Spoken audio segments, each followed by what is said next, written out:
نماز اثر کے آخری وقت کے بارے میں یہ ہے کہ نماز اثر اس وقت تک جائز ہے جب تک سورج زرد نہ پڑ گیا ہو اور سورج ابھی تک روشن اور صاف ہو۔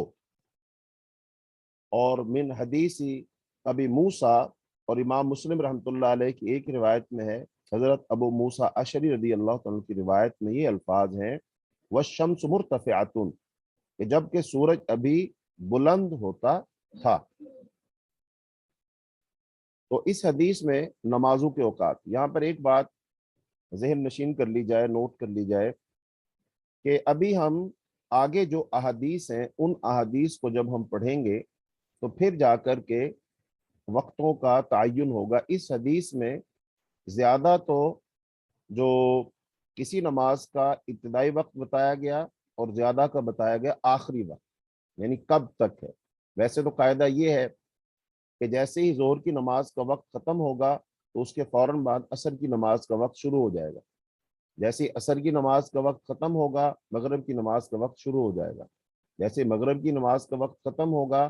فوراً ہی عشاء کی نماز کا وقت شروع ہو جائے گا۔ تو یہ ہے، لیکن اب ہم جب ساری احادیث کو پڑھ لیں گے تو پھر ہمارے سامنے ساری باتیں کھل کر کے واضح ہو کر وہ سامنے آ جائیں گی۔ فی الحال اب اس کے جو الفاظ ہیں حدیث کے، ان الفاظ کو ہم تھوڑا سا سمجھتے ہیں۔ ترجمہ ایک دفعہ پھر میں کر دیتا ہوں با محاورہ تاکہ بات واضح ہو جائے۔ حضرت عبداللہ ابن عمر سے روایت ہے کہ نبی کریم صلی اللہ علیہ وسلم کا ارشاد ہے، ظہر کا وقت تب سے ہے جب آفتاب ڈھل جائے اور تب تک ہے جب آدمی کا سایہ اس کے قد کے قامت کے برابر ہو جائے، اور جب تک ہے کہ عصر کا وقت داخل نہیں ہوتا، اور عصر کا وقت تب تک ہے جب تک آفتاب زرد نہیں پڑ جاتا، اور نماز مغرب کا وقت تب تک ہے جب تک کہ شفق غائب نہیں ہو جاتی، اور نماز عشاء کا وقت نصف رات تک ہے، اور جب کہ رات آدھی ہو جائے، اور نماز فجر کا وقت فجر کے طلوع ہونے سے ہے جب تک کہ آفتاب مشرق سے ابھر نہیں آتا۔ تو اب اس حدیث میں لفظ آیا اذا زالت، یعنی جب آفتاب مغرب کی جانب جھکنے لگے تو سمجھو کہ ظہر کا وقت داخل ہو گیا۔ اور زوال اس وقت کو کہتے ہیں جب آفتاب سورج اپنے طلوع اور غروب کے سفر کے بالکل درمیان میں پہنچ جائے، اور اس وقت کا اندازہ سایوں سے لگایا جاتا ہے کہ آفتاب ابھرنے کے بعد کے ساتھ ساتھ چیزوں کے سائے گھٹنے لگتے ہیں۔ جب کسی شے کا سایہ گھٹنا بند ہو جائے اور دوبارہ مشرق کی جانب بڑھنے لگے تو سمجھو اب ظہر کا وقت داخل ہو گیا ہے، اور جب تک سایہ گھٹنا اور بڑھنا بند ہو کر ایک حجم پر رہتا ہے اس دورانیے کو زوال کا وقت کہتے ہیں۔ تو غرض ان کلمات میں ظہر کے وقت کی ابتدا کو ذکر کیا گیا ہے، یعنی جب سورج طلوع ہوا تو پھر ظاہری بات ہے وہ بلند ہونا شروع ہو جائے گا۔ تو بلند ہوتے ہوتے ہوتے ہوتے تو جب سورج مشرق کی طرف سے بلند ہوتا ہے تو ہم جب کھڑے ہوتے ہیں تو ہمارا سایہ مغرب کی طرف ہوتا ہے۔ اب جیسے جیسے سورج بلند ہوتا جائے گا ویسے ویسے سایہ قدموں کی طرف آتا جائے گا۔ تو جب سورج بالکل سر پر آ جائے گا، اور اس کو ہم خاص طور پر جب گرمی کا موسم ہوتا ہے جون جولائی کا مہینہ، تو جب جو ملک خط نصف النہار کے بالکل آس پاس ہیں تو ان کے لیے اس کو جانچنا اس لحاظ سے بہت آسان ہوتا ہے، باقی جانچ تو سبھی سکتے ہیں لیکن ان کے لیے قدرے دوسرے لوگوں کے لیے وہ آسان ہو جاتا ہے۔ تو سورج بلند ہوتے ہوتے ہوتے ہوتے جب سر پر پہنچ گیا تو سایہ جو ہے بالکل پاؤں کے پاس آ جائے گا، اور یہاں پر جب سورج بالکل درمیان میں پہنچے گا تو سایہ بالکل قدموں کے برابر بالکل قدموں کے پاس آ جائے گا، کم ہوتا ہوتا ہوتا ہوتا آ جائے گا، اور یہاں پر سورج تھوڑی دیر کے لیے ٹھہر جائے گا، سمجھ لیجیے۔ تو یہ جو وقت ہے نا کہ جب سایہ بالکل سیدھا انسان کے قدموں کے پاس آ گیا، یہ زوال کا وقت ہے، اس وقت نماز پڑھنا منع ہوتا، یہ وہ زوال کا وقت ہے۔ زوال کا لفظی معنی ہوتا ہے زائل ہونا، یعنی جب سورج مشرق کی طرف سے بلند ہوتا ہوتا بالکل درمیان میں پہنچ جائے اور پھر وہ مغرب کی طرف ڈھلے گا تو اس کو کہیں گے زائل ہونا، اسی سے بنا زوال، یعنی کہ ہم لفظ بولتے ہیں نا عروج و زوال، تو زوال کا معنی ہوتا ہے اوپر سے نیچے آنا، یعنی کہ سورج مکمل بلند ہو گیا ہے، اب دوسری طرف ڈھلے گا تو وہ کیا ہوگا، وہ نیچے کی طرف آئے گا، اور اسی کو کہیں گے زوال کا وقت۔ تو جیسے ہی سورج ڈھلے گا تو یہاں سے ظہر کی نماز کے وقت کا آغاز ہو جائے گا۔ یہ ظہر کی نماز کا وقت معلوم کرنے کا صحیح طریقہ گھڑی ہو یا نہ ہو، لیکن انسان اپنے سائے سے نماز کا وقت معلوم کر لیتا ہے کہ جب اس کا سایہ، اب جب پہلے تو مغرب کی سورج مشرق کی طرف ہے، مثلا ایسے یہ سایہ ہے، سورج اس طرف ہے، تو اگر اس کو معلوم کرنے کے لیے اور آسان طریقہ کیا ہے کہ ہم ایک بیٹری لیں، ٹارچ لیں،